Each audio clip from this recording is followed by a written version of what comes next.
সবশেষ খবর যেটি উদ্ধার কাজের সেটি যদি আপনাদেরকে জানিয়ে রাখি, এখানে ফায়ার সার্ভিসের মহাপরিচালক যিনি এখানে ব্রিফ করেছেন কিছুক্ষণ আগে, তার দেয়া তথ্য মতে ১৯ জন এই ঘটনায় নিহত হয়েছেন, যার মধ্যে পাইলট রয়েছেন শরীফুল ইসলাম, তিনি ফ্লাইট লেফটেন্যান্ট, তিনি কিন্তু ৩টা ৪০ মিনিটে চিকিৎসাধীন অবস্থায় সিএমএইচে মারা গেছেন, এটি আমরা জানতে পেরেছি। এছাড়াও আরও ১৮ জন শিক্ষার্থী এবং স্কুলের যারা এখানে ঘটনায় নিহত হয়েছেন ১৮ জন।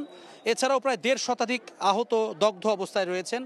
মৃতের সংখ্যা আরও বাড়তে পারে এমনটি সংখ্যা কিন্তু আমরা প্রকাশ করতে অনেক রোগী রয়ে গেছে, যার কারণে যারা চিকিৎসা দিচ্ছেন তারা রক্তের প্রয়োজন দিয়েছে এবং আশপাশে যারা আছেন রক্ত দিতে ইচ্ছুক তারা যেন এই এগিয়ে আসেন আহ্বান তারা জানিয়েছে। এবং আমরা বেশ কিছু স্বেচ্ছাসেবক সংগঠন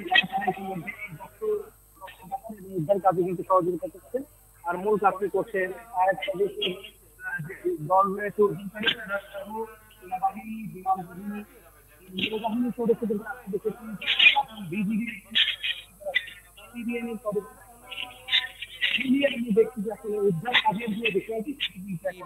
সেবাদানে এগিয়ে আসেন সেই আহ্বান তারা জানিয়েছেন। এবং আমরা বেশ কিছু স্বেচ্ছাসেবক সংগঠন যারা তারা ইতোমধ্যে এই রক্তের ব্যাপারে এবং উদ্ধার কাজে কিন্তু সহযোগিতা করছেন, আর মূল কাজটি করছে ফায়ার সার্ভিসের যেই দল রয়েছে উদ্ধারকারী তারা সহ সেনাবাহিনী, বিমান বাহিনী, আমরা নৌবাহিনীর সদস্যদেরকে আসতে দেখেছি, ৩ প্লাটুন বিজিবি এখানে মোতায়েন করা হয়েছিল, এপিবিএন এর সদস্যরা এখানে ছিলেন। সব মিলিয়ে আমরা দেখছি যে আসলে উদ্ধার কাজের যে বিষয়টি সেটি কিন্তু এখন প্রায় শেষ পর্যায়েই বলে মনে হচ্ছে। তবে ভেতরে এখন যেই ভারী যেই যন্ত্রাংশ রয়েছে অর্থাৎ বিধ্বস্ত হওয়া যে বিমান রয়েছে সেই বিমানটির খুব স্বাভাবিকভাবেই সেটি উদ্ধার করবার জন্য যে ভারী বিভিন্ন ইকুইপমেন্ট সেগুলো আমরা দেখেছি, ক্রেন আসতে ভেতরে এবং এক্সকাভেটর সেটিকেও আমরা একটু প্রবেশ করতে দেখেছি।